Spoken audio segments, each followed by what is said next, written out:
حضرت عمر فاروق رضی الله تعالی عنہ هغه صحابیو ګوره لویه ووره لاول چې الله پاک د هغه په حق کې یو ځل نه څو ځله دا اعلان کړی و د پیغمبر مبارک په ژبه، ځکه چې پیغمبر د خولې نه خبره وځي، دیني خبره تشریعي خبره نو هغه وحی وي.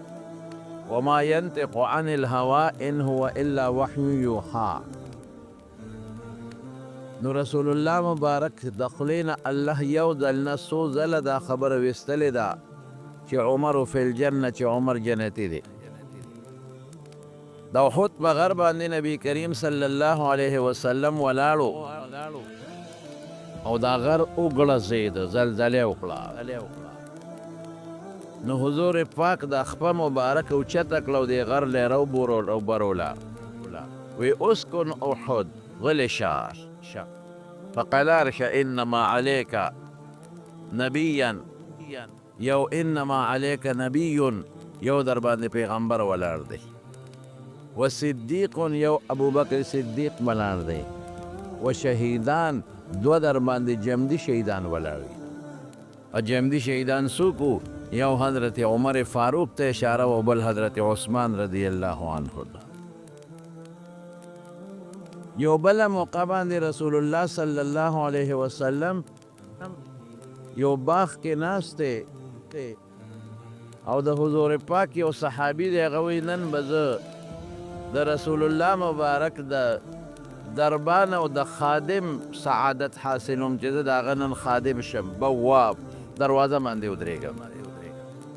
وی ودرېږدم او دې کې حضرت ابوبکر صدیق رضی الله عنه راغی، دروازه د باغ یې وټکوله. ما وی څوک یې؟ وی ابوبکر یې. ما وی علی رسلک لږ په قلار شه، زه دله تپوس کوم. حضور پاک ته مې ووی د الله رسول ابوبکر اجازت غواړي. وی اجازت هم ورکو، د جنت زیری م ورې. د کوي یو غاړی د دې سطحې د ځمکې نه لږ ښکته وي، هغې باندې سړي ودرېږي او بورقه راوباسي،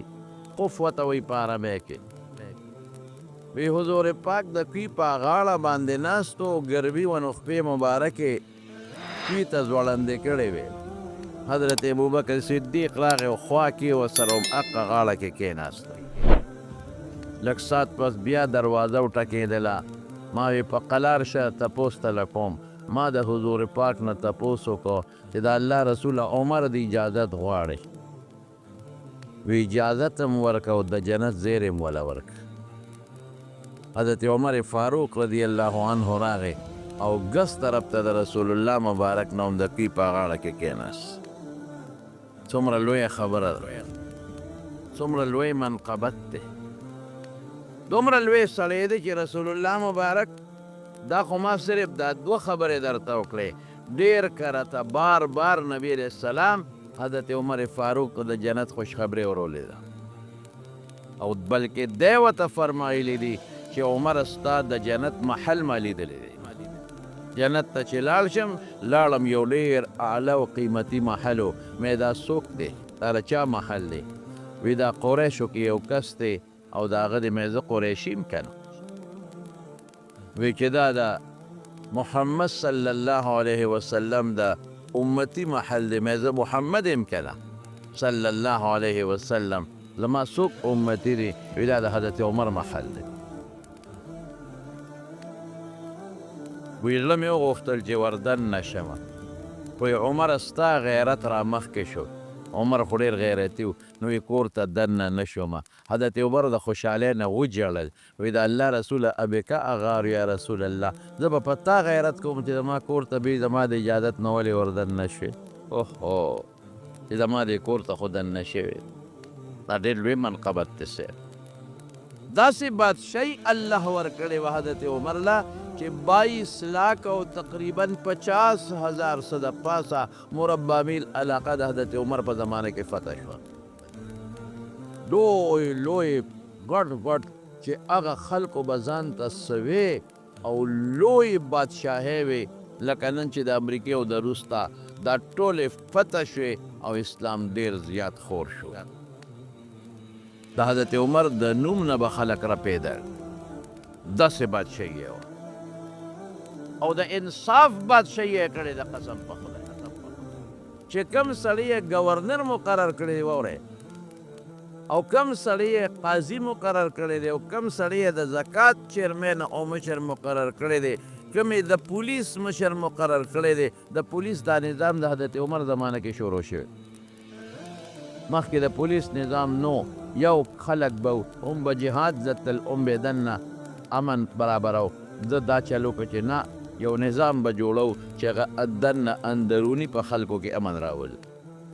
او فوج به د سرحداتو حفاظت کوي او فوج به فتح کوي. د فوج کار دا دی چې د کافرانو ملکونه فتح کړي او خپل سرحد وساتي.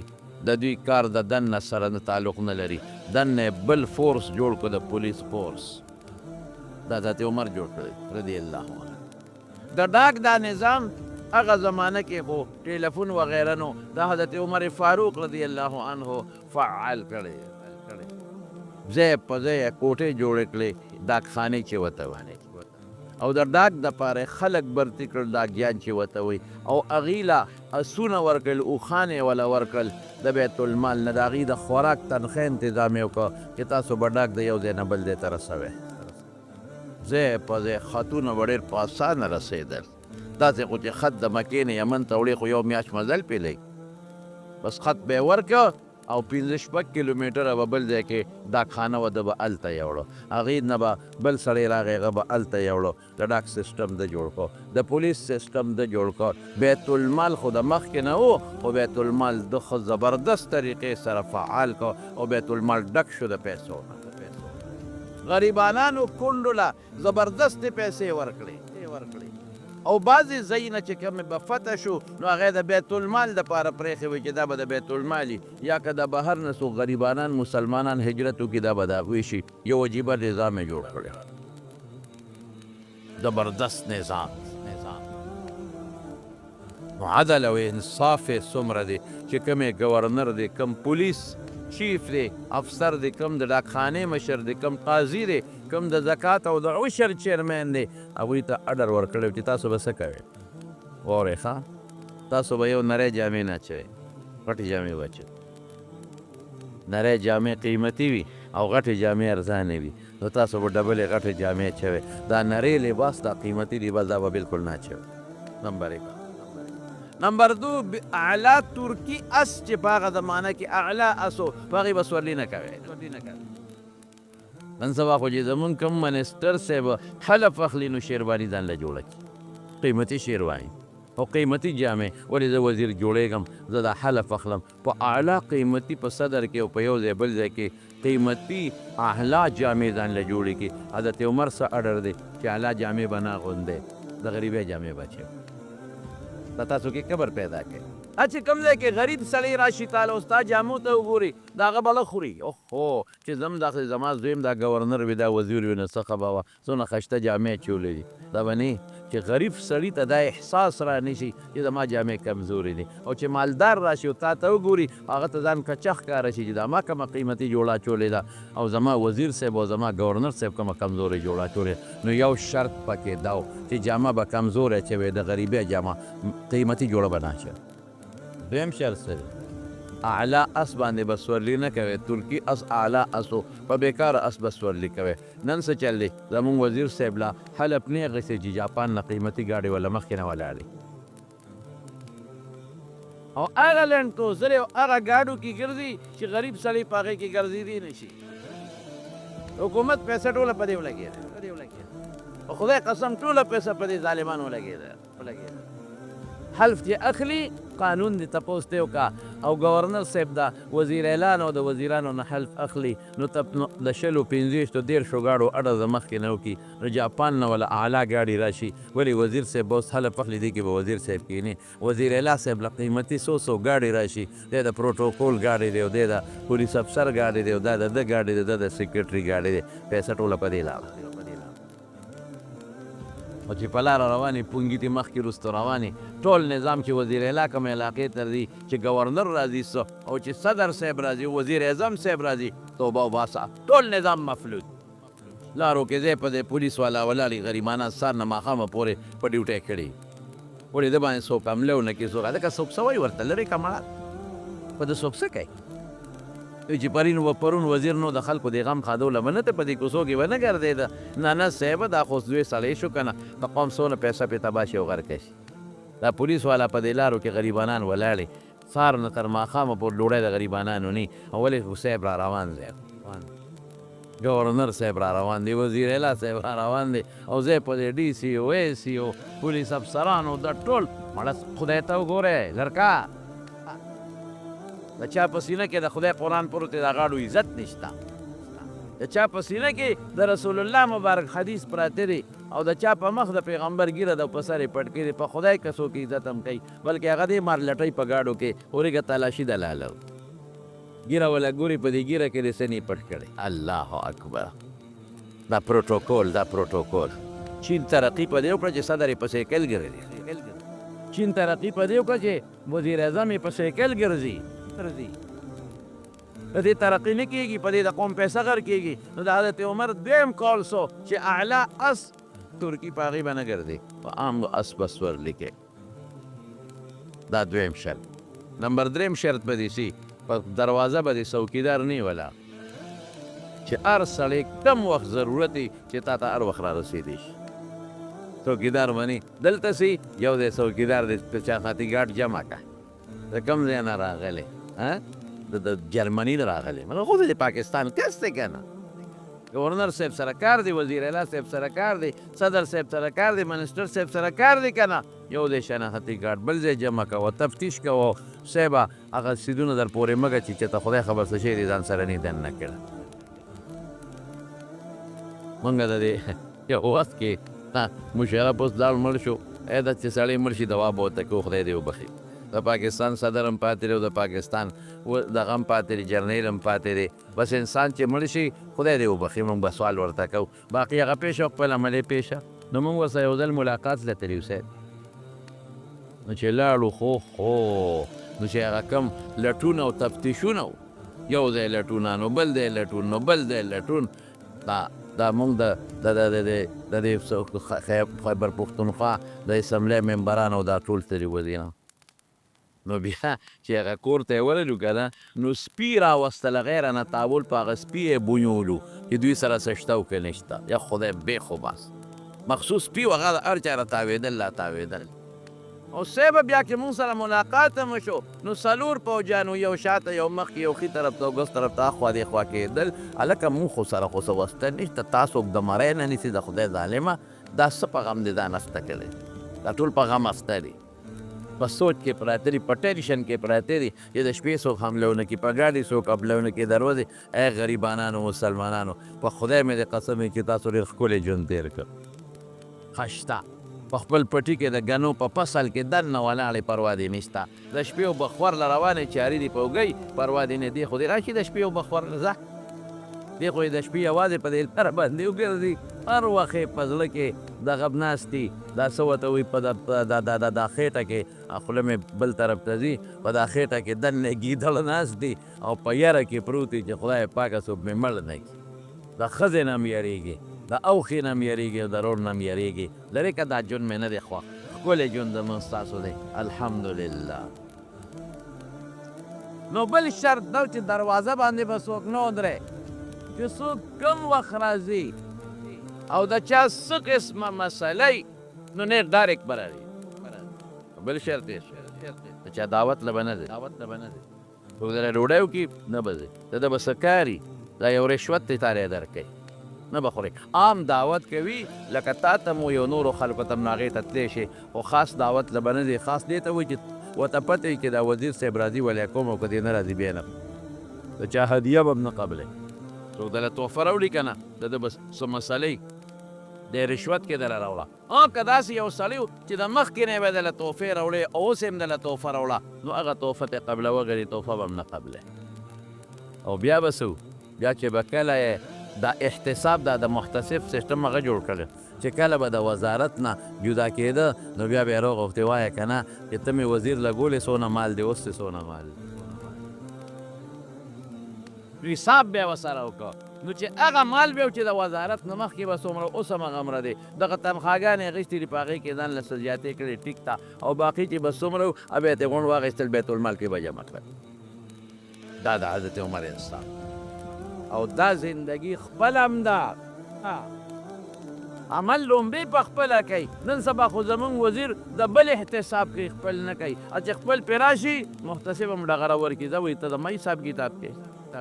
نو چې بل راشي نو هغه خپل سره احتساب کوي، نو چې بل راشي نو هغه بل سره احتساب کوي. احتساب دې ته وایي چې اول ځان سره وکړه، د هغې نه پس بل سره وکړه. بل سره ځان سره څوک کوي؟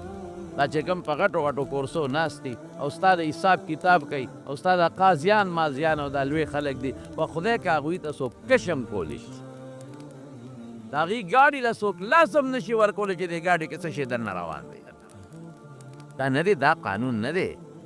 قانون دی چې د غریب او د مالدار دپاره، قانون دی چې د جج دپاره او د هغه دپاره یو برابر کار. دا د حضرت عمر رضی الله عنه اوس وره مصر ته روان دي. مصر ته روان دي. مصر هغه زمانه کې د یهودیانو د عیسایانو په لاره روان دي مصر ته او لوی لښکر ورسره دی او دنیا رپېږي چې حضرت عمر مصر ته را روان دي. او هلته د مصریانو کې چې کوم عیسایان او یهودیان دي هغوی سره څه بعضې معاهدې دي، وایي زه په خپله دا دستخط حضرت عمرو بن العاص رضی الله عنه ته دی چې روان دی صیبه. نو یو اوښ دی او هغه اوښ کې یو دی دی یو غلام دی، دوه کسه په یو نمبر په نمبر به په اوښ باندې سورېدل چې کله به اوښ روان او دونه میله به اوښ ځي نو عمر به پرې سوري، نو بیا د هغې نه پس به عمر کوز شي نو غلام به برسېږي. نو عمر به پړی نیولې او روان به واه واه. نو غلام ورته وایي صاحب زه خو ستا نوکر یم، زه خو خادم یم، ته به بره ناست یې، ما به پړی نیولې. وی نه، الله له به څه جواب ورکړو. انصاف دا دی چې څومره مزل زه په اوښ کوم دومره به ته کوې، څومره چې تا د اوښ پړی نیولې دومره به زه نیسم. په دې طریقه روان دی مصر ته. او چې مصر ته نږدې شو د مصر یهودیان او عیسایان او مسلمانان ټول استقبال ته ولاړ دي چې دا عمر به څنګه سړی دا څوک دی چې دی راغی. نو اتفاق ته ګوره هغه وخت کې د حضرت عمر د پړي د نیولو نمبر راغی. غلام ورته وایي صاحب د خدای خاطر خلک رالل د لښکر امیر المؤمنین د خدای لحاظ وکړه ته بره کښېنه. شرمېږو مونږ، حیا م ځي. خلک وایي دا څنګه بادشاه دی، نوم دی په دنیا خور دی، ټوله دنیا دی پیژني، خلک د استقبال له راوتی دی. نو دې وخت کې به پړې تا نیولې، غلام به بره ناست دی.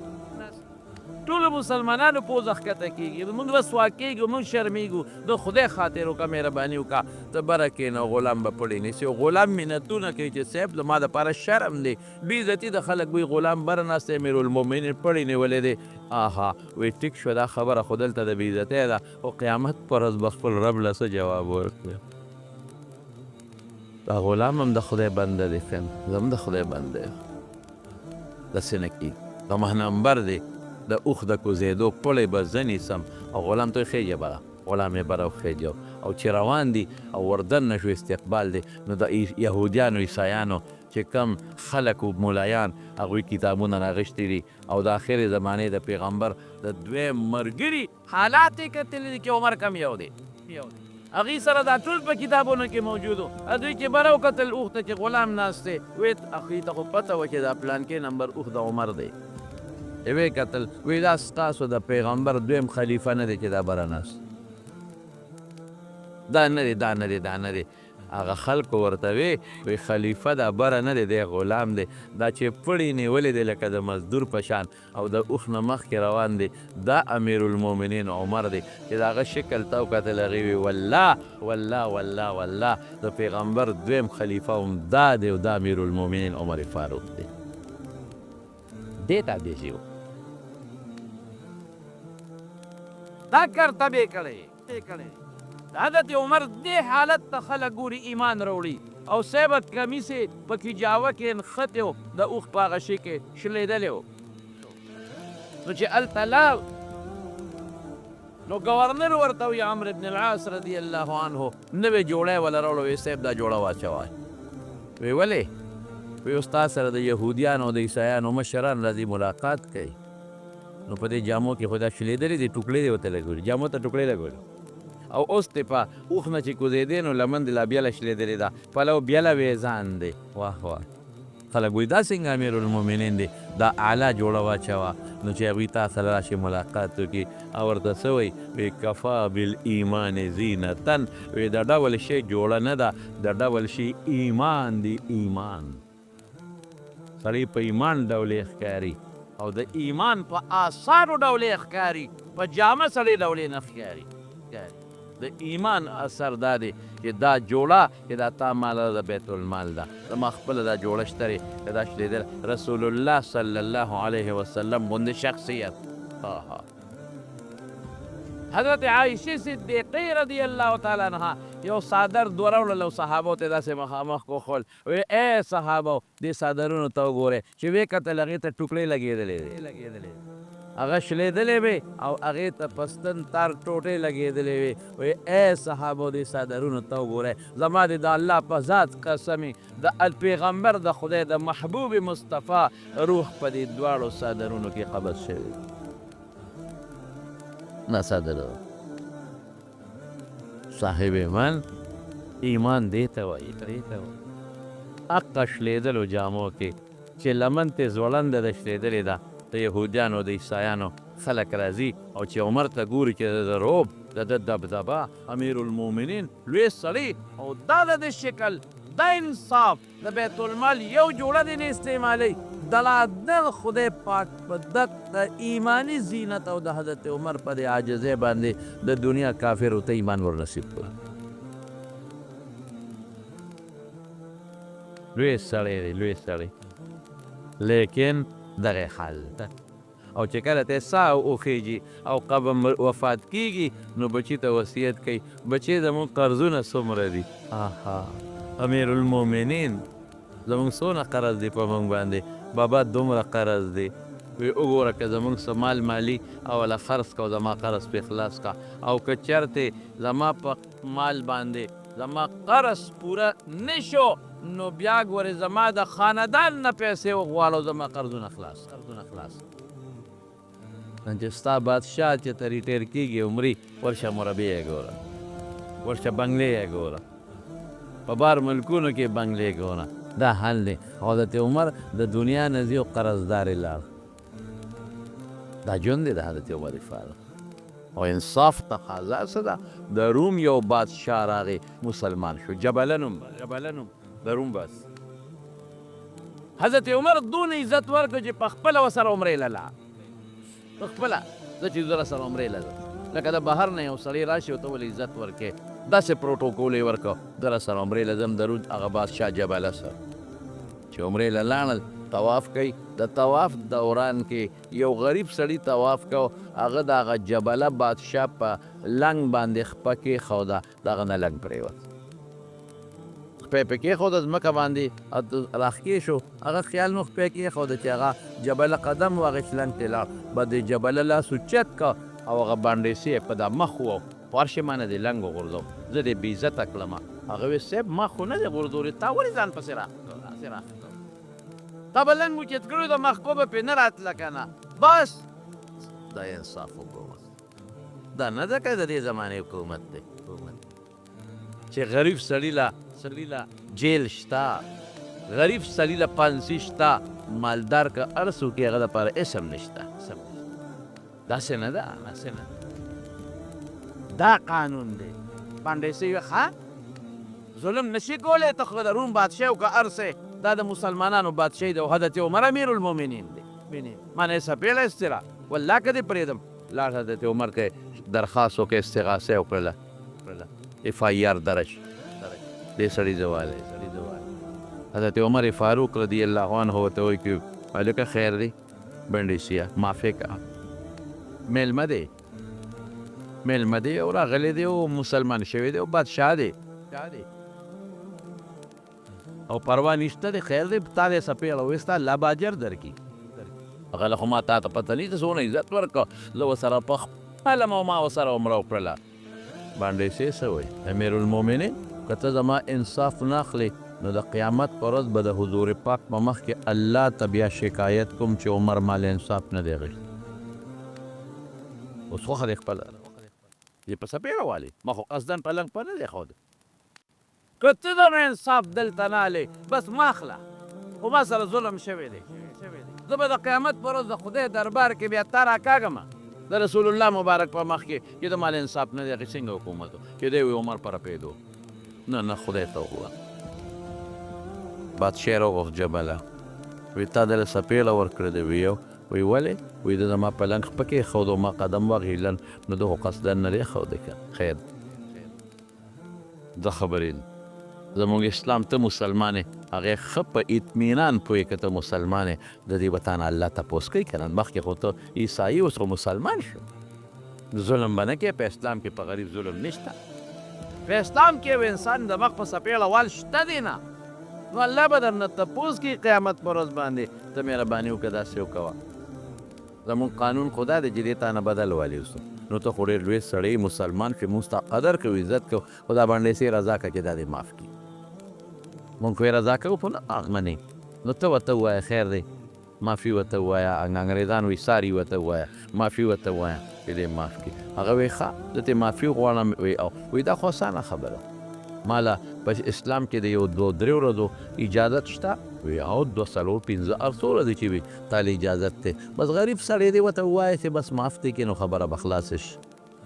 وایي ښه بس هغه عیسایي غوسې یې واغېشت عجبله چې زه به اوس د بانډیسي نه معافي غواړم نه غواړم او بس پټ د پټه د شپې په خپل اس سره د خپلو ملګرو په واړو له واپس روم ته لاړ بیا عیسایي شو زه معافي غواړم د بانډیسي حضرت عمر بانډیسي ته ویې د خدای بنده څه کار دی وکنې نه ما سره ظلم کړی ما به دې خامخا سپېړه به ترې وباسم سړی له ورپسې عیسایي شو حضرت عمر ته چا ویې سړی خو لاړ وتښتېد نو زه څه وکړم زه خو د خدای په دربار کې ټینګېدی نه شم یو مظلوم دې راشي ما دې خدای ته راکاږي زه څه وکړم ما خو مینت ورته وکړه چې معاف یې که نه معافي څه وکړم ورسره او دا د رسول الله مبارک صفت و د چا صفت و هغه څنګه ماشاءالله قربان شم د خپل مبارک پیغمبر داسې اصول یې پرېښي دي داسې قیمتي اصول په خدای قسم چې هغې کې یو موقع باندې روان دی او صف دی د مسلمانانو په جهاد کې صف دی صف رسول الله مبارک سره غشي دی هغه غشي داسې رانیولې دي او نیغې یې غوان کړی دی بیا د ما دې غشي سره یو شان ودرېږې صف نیغ کې صف یې نیغ یو صحابي ولاړو هغه لږه خېټه بار وه د صف نه او پخوا خو به کمیسونه کم و د کمیس په دی به خلکو څادر والې وه د رسول الله مبارک غشي د هغه په خېټه راښکلی شو د هغه صحابي اوهو خېټه دې خوکړه خېټه دې خوکړه رسول الله مبارک ویې لکه تا خېټه بار رستی وه خوک خو نه ده ما خو څه غشی راښکړه نه د ما دې خېټه خوکړه د ما دې خېټه خوکړه زه بس معاف مې کنو نه معاف کوم زما خېټه دې خوک کړې ده بدل بدناله صحابه تویش کې راغلل چې ته د خپل پیغمبر نه بدل غواړې هغه خو قصدن ستا په خېټه غشي نه دی راښکلی او که راشي دا خو ته ځان دپاره فخر وګڼه دا څه کې تا په ایمان نه دی راوړ بلکل مې راوړی دی نو ته د خپل پیغمبر نه بدل اخلي او بلکل هم د پیغمبر مونږ ته ویلي دي چې څوک چا سره زیاتي وکړي بدل به ته اخلي های که بل سړی وي ونیسئ واچوئ جیل ویډه به ما خو قصدن دا کار نه دی کړی ته ما نه بدللی زه د خدای پیغمبر رسول الله مبارک زر خپله لمن اوچته کړه ها بچی د هغه شیواله چې ما تاله کوم زور درکړی دی او ستا په خېټه مې غشی راښکلی دی ته مغسې وکړه چې د خدای ته روغ غاړه لاړ شم دې ته پیغمبر هغه صحابي را منډه کړې چې خېټه د حضور پاک لکه لمن اوچته کړه نو راغې په خېټه ښکلول کوي یو جاړي الله رسوله زه به ستا نه بدل اخلم یو موقع خدای پېښه کړه نو ما وی راشه که د پیغمبر مبارک دا خېټه دې ښکل کړله لیکن دا اصول چا پرېښي دي رسول الله مبارک راشه وی ما نه بدل په خپله واخله او د ورځې وفات کې حضور پاک اعلان کوي دا وره وی که د چا ما سره څه مظلمۍ چا سره مې زیاتي کړي راشئ ما نه د خپل زیاتي تپوس په دنیا کې وکړئ واه پیغمبر او زیاتي نو حضرت عمر فاروق رضی الله عنه هغه انصاف سړی الله یو صحابي تللی و چې ته روم ته هغه جبله بادشاه چې واپس خپل علاقې ته لاړ نو خپل قوم راغېست او واپس یې په کرسۍ کېنه ته بیا واپس عیسایي شوې راځه خپله کرسۍ دې تیاره ده واپس یې بادشاه کو یو صحابي تللی و جبله ته چې ووایي چې دا مسلمانان چې یو تجارت یو سړی راغلی مې مال یې راولې چې دی یې بوتولی ما پېژنې وی نه هغه تاج په سر و خو په عزت کې وی زه هغه جبله بادشاه یم چې مسلمان شویم او بیا بانډیسي رانه بدل اخېسته نو زه واپس رالم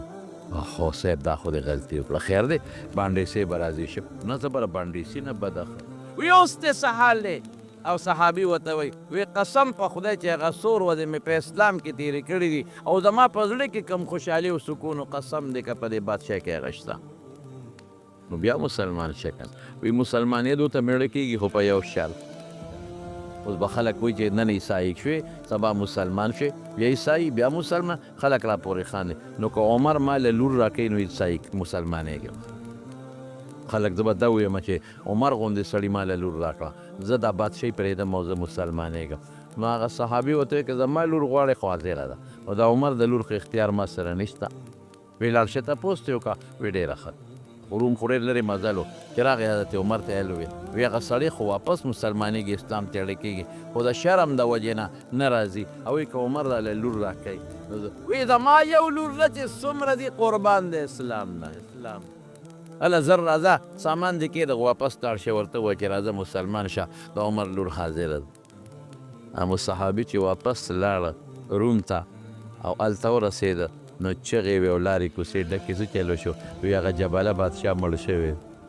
جنازې له یې ورغې ایمان یې په نصیب کې لیکن د حضرت عمر انصاف ته وګوره دې ته انصاف څومره لوی سړی څومره انصاف او صاحب بله ووایه لوی لښکر ورسره دی صاحب او په لارو باندې روان دي او خلک په لوی روب او دبدبه کې دي چې عمر را روان دی لیکن عمر به خلکو ته وایي چې نه نه نه نه دلته به ماته تاسو په امیرالمؤمنین په اواز نه راکوئ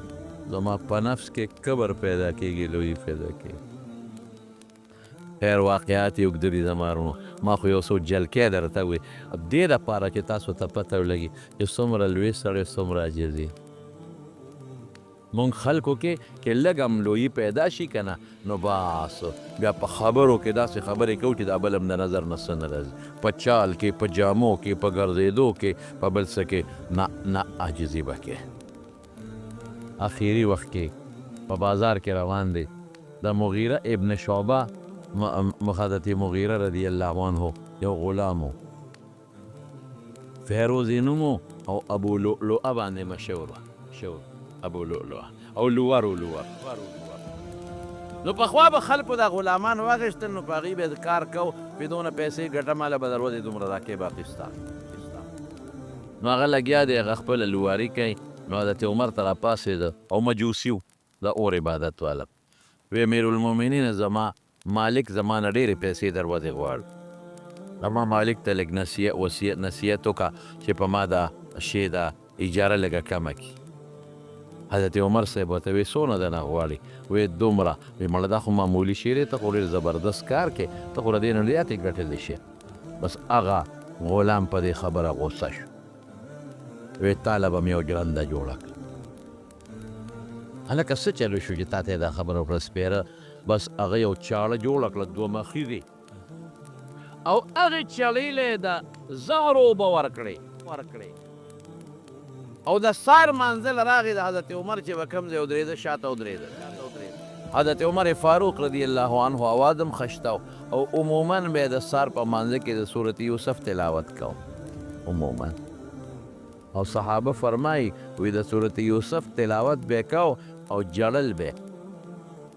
وی قسم په خدای مونږ زه به په آخر صف کې ولاړم او په آخر صف کې به ما د حضرت عمر فاروق سلګۍ اورېدې داسې به ژړل صورت یوسف یې شروع کو او چې څه تلاوت یې وکړو او بس ناګانه اواز بدل شو دې سړي پې غوزار او په چاله باندې داسې و چې شپږ غوزار یې وو شپږ غوزار دې ظالم په منځ اواز بدل شو حضرت عمر زر د ځان په ځای باندې عبدالرحمن ابن عوف ودرو تازه والي شوی بس وروسته شو او حضرت عبدالرحمن ابن عوف ته وی مخکې شه مانځه مخکې کړه او شاته صف کې کېناسته او هغې ظالم یو نه څوارلس صحابه وویل څوارلس واړه شهیدان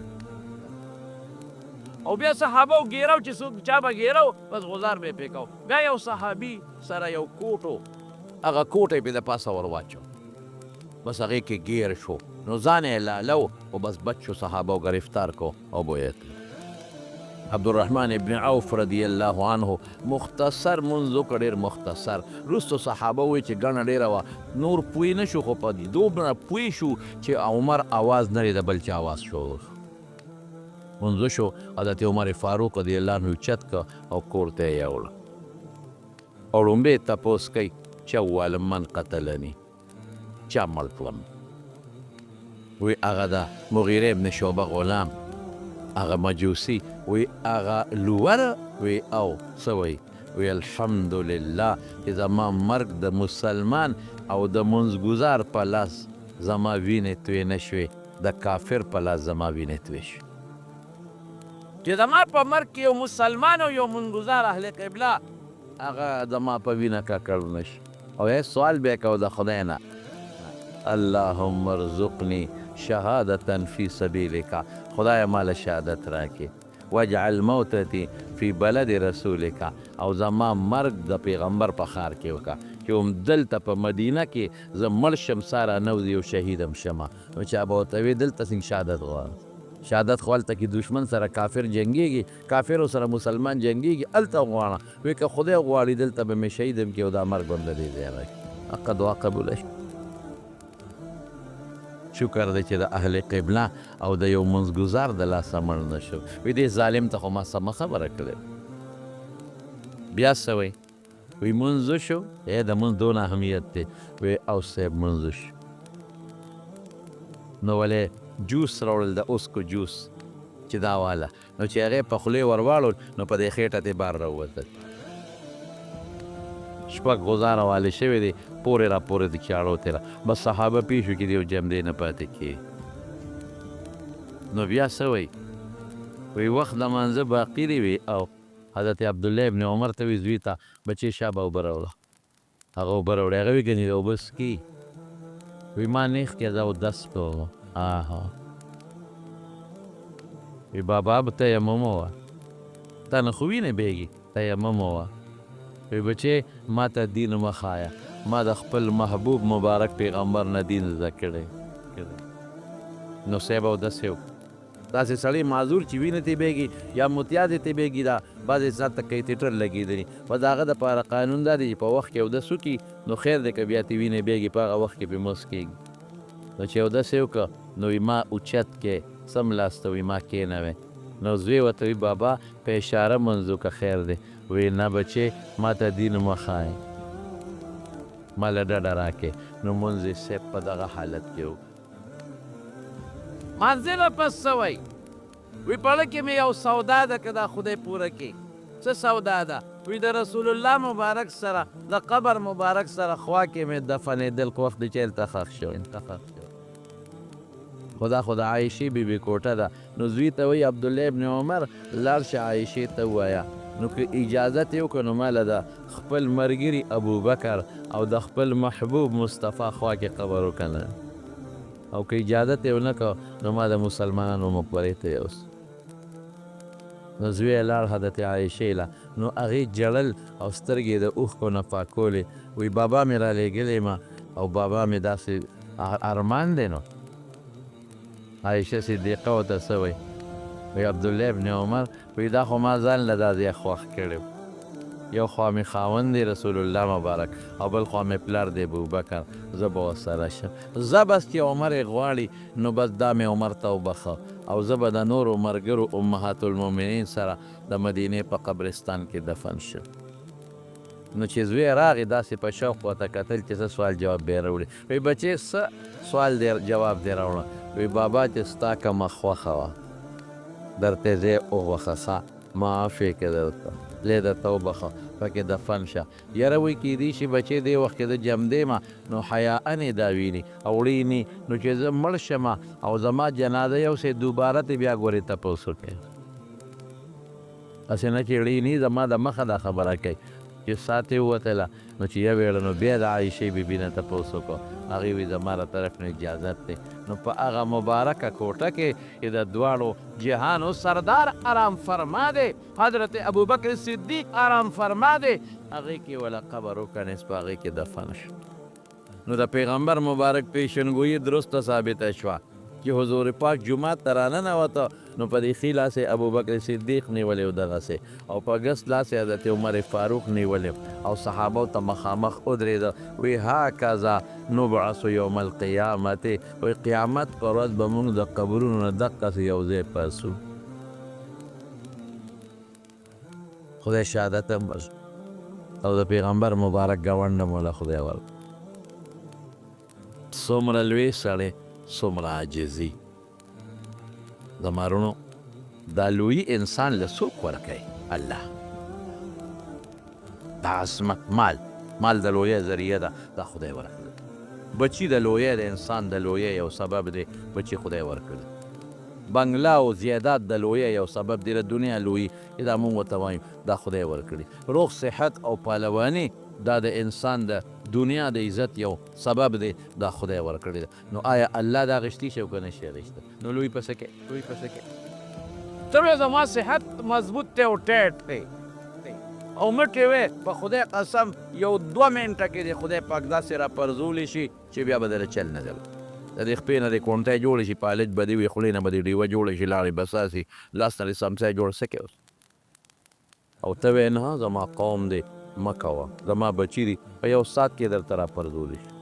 او ته وایې زما جایداد او زما بنګله ده. ورشئ په ترکیه کې وګورئ جایدادونه او بنګلې کوم طرف ته لاړې، یو جق یې ورکړه څومره دنیا لاړه تباه برباد. ولې مونږ خبره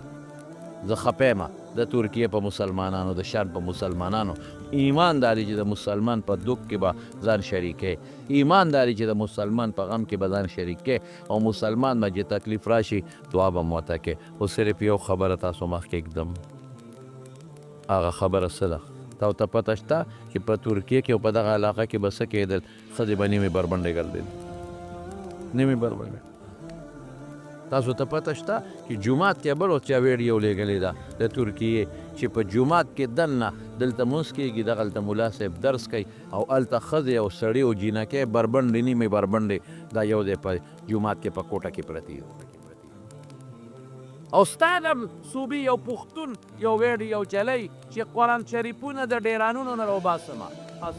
او د کباړ نه راوباسمه،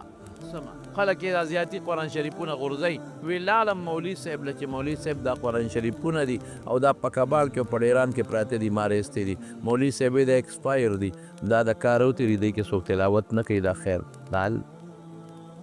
خدای به قهر راولي که ونه راولي. وروڼو ځان سمه توبه وباسو خپل رب ته. کبر نه کوو مړه، کبر څه شی دی؟ لوی څه شی دی؟ ته په چا کبر کې؟ په ټوپک کې، په قوم کې، په ځوانانو کې، په پیسه کې، په بنګله کې، په موټر کې، په کارخانه کې، په جایداد کې. زما په خدای قسم سبا دې راپرځو. خدای ته عاجزي وکړه، خدای ته سر ښکته کړه د حضرت عمر نه عبرت واله. په خدای که ته هر څومره لوړ شي حضرت عمر ته نشي رسېدلی، هر څومره اوچت شي. په خدای قسم که حضرت بلال ته او د هغه خپلې دوړې ته مو رسېږي. نو زما وروڼو خبره مې دې پورې کوله چې چا له خدای عزت ورکړي دا خپل عزت ته وزغمي، چې چا له خدای لویي ورکړي دا لویي وزغمه. او چې څومره د له خدای عزت درکړي، پیسه درکړي، لویي درکړي، هغومره سر به سجود شو الله ته په سجده پرېږدي چې خدایه ګورې زه دې اهل نیم دا تا راکړي،